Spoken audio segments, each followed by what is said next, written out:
Bonjour, aujourd'hui je vais vous montrer comment on peut utiliser un logiciel libre pour faire un journal de classe. Donc une des techniques freinées qui est centrale, c'est de mettre en valeur les publications des élèves. Donc là, le but dans cette vidéo, ça va être de vous montrer comment créer à partir d'un logiciel qui s'appelle Draw, D-R-A-W, qui fait partie de la suite LibreOffice et qui permet en fait d'avoir des résultats quasi professionnels dans un travail sur de la publication assistée par ordinateur. Donc je vais vous montrer aujourd'hui comment obtenir un travail sur 4 pages. Donc on va commencer par des choses toutes simples. Ici donc je suis sur mon logiciel Draw et on voit que j'ai les outils en bas qui sont déjà affichés, hein, qui bougent au fur et à mesure où je passe. Si je vois que je n'ai pas ces outils, je peux très bien faire un affichage et avoir les barres d'outils. Donc voilà, là, elles apparaissent. Alors selon votre version, moi je suis sous logiciel libre, donc sous Linux, mais selon votre version, ça ne sera pas forcément au même endroit. Mais il y a toujours un endroit où on peut rajouter des barres d'outils, donc selon ce qu'on fait. Première chose que je vais faire, je vais donner un titre à mon travail. Donc je vais utiliser l'outil texte là qui est en bas. Et là, je vais dessiner, on voit que ça se transforme en croix. Je vais dessiner un rectangle pour faire entrer l'outil texte. Je vais l'appeler par exemple la feuille de chou. Bon, pour l'instant, on voit que c'est pas super intéressant, donc je vais sélectionner et je vais changer un petit peu pour donner une sorte de truc un peu sympa en utilisant par exemple voilà une police un tout petit peu plus pas trop jolie là. On va en prendre une un peu trop vieillot. Voyons voir. Ah, pas mal celle-là. Un peu trop grosse. Donc vous voyez qu'à chaque fois, ça se met un petit peu à la ligne par exemple. Donc ce que je peux faire, c'est en sélectionnant avec cet outil là qui se transforme en point, en sélectionnant, je peux très bien changer la forme. Voilà. Pour que là, hop, vous voyez, en allant sur les coins, on change de forme. Donc là, ça va être mon titre. Alors je peux lui donner la couleur que je veux, par exemple en sélectionnant. Et cette fois-ci, je le mets par exemple en rouge. Je peux très bien avoir la feuille qui soit en vert, pourquoi pas. Toc. Et ici, encore une fois, allez, en vert. Ça fait c'est quelque chose d'un petit peu original. Si par exemple je veux un sous-titre, encore une fois, je vais créer un autre texte. Toc. Ça va être par exemple le journal. Allez, on va dire le journal des CE2. Donc encore une fois, voilà, j'essaye d'avoir un cadre ici. Et ça, je peux le placer où je veux, en cliquant et en déposant. Voilà, avec l'outil qui se transforme en point. Et là, je vais encore une fois mettre une... Touc, quelque chose d'un peu joli. Voilà, le journal des CE2. Donc là, déjà, on a notre titre. Qu'est-ce que je vais pouvoir faire après? Je vais mettre des articles, évidemment. Alors, comment est-ce que je vais faire des articles? Alors, encore une fois, je vais utiliser l'outil texte. Donc, par exemple, je vais mettre un petit article et je vais taper mon article. Alors là, rapidement, je fais quelque chose d'un petit peu juste pour le remplissage.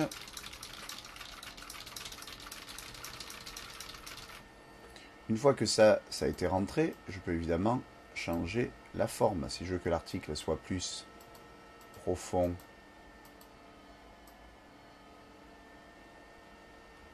voilà, je peux changer. Et on voit que là, les lettres se mettent en fonction de mon article. Donc pour faire cette forme-là, pour changer la forme, je clique sur l'article et on voit qu'apparaissent ces petits carrés bleus. Donc, zou, voilà. Là, ça a l'air pas mal.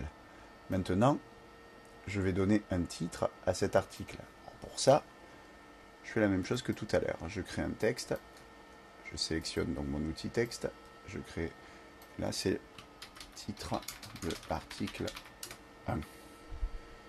Donc là, je veux que le titre, évidemment, sorte un peu mieux. Je vais le mettre en gras et je vais le mettre un tout petit peu plus gros que ça. Voilà, titre de l'article 1 et encore une fois, hop, je peux changer sa forme pour qu'il vienne sur une ligne. Et là, je le place où je veux. On va encore changer un petit peu la forme. Voilà, pour que tout soit à peu près calé. Si je veux par exemple insérer maintenant une image, je vais aller dans Insertion, Image, à partir d'un fichier. Et là, je vais prendre sur mon bureau, par exemple, la correspondance que j'ai faite avec certains des élèves d'une classe américaine. Bon, là, on voit que c'est trop grand. Pour le faire rentrer, il va falloir que je sélectionne ces petits carrés verts et que je le fasse revenir. Vous savez que souvent, ce genre de choses fait changer la forme et donc ça fait quelque chose de pas beau. Pour le faire bien, je vais cliquer sur la flèche du haut ou le Shift, ce qu'on appelle le Shift, et là je le déplace et ça va garder en fait la forme.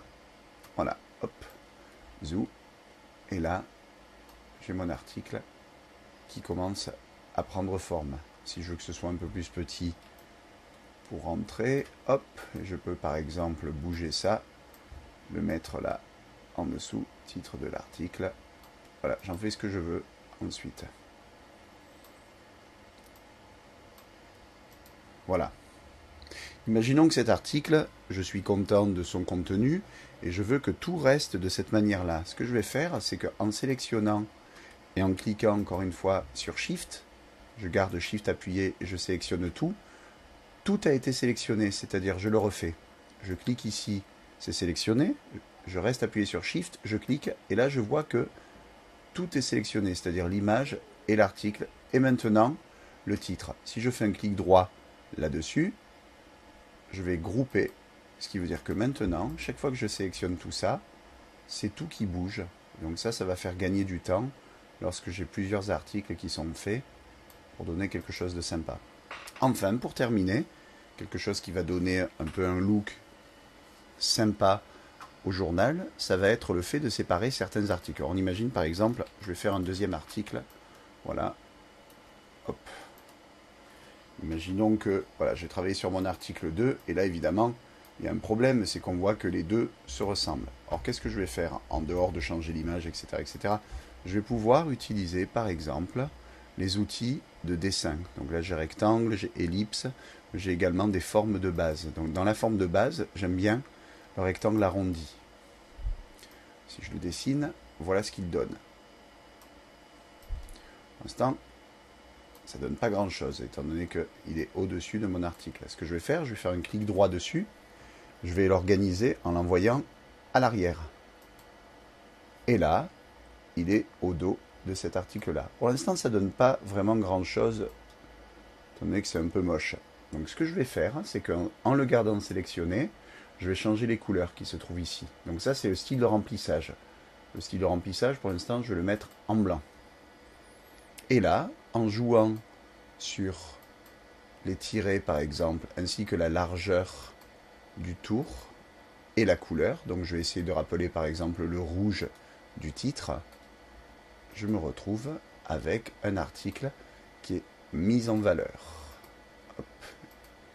Ici, voilà, article toc numéro 2, qui est ici, hop, et que je vais essayer, voilà, de faire rentrer avec le titre qui se tient. Voilà, nous y sommes à peu près. Voilà un travail de base qui peut être fait déjà sur la mise en page dont les articles, vous pouvez leur changer la forme, hein. Évidemment je n'y reviens pas, hein, ça c'est comme tout à l'heure.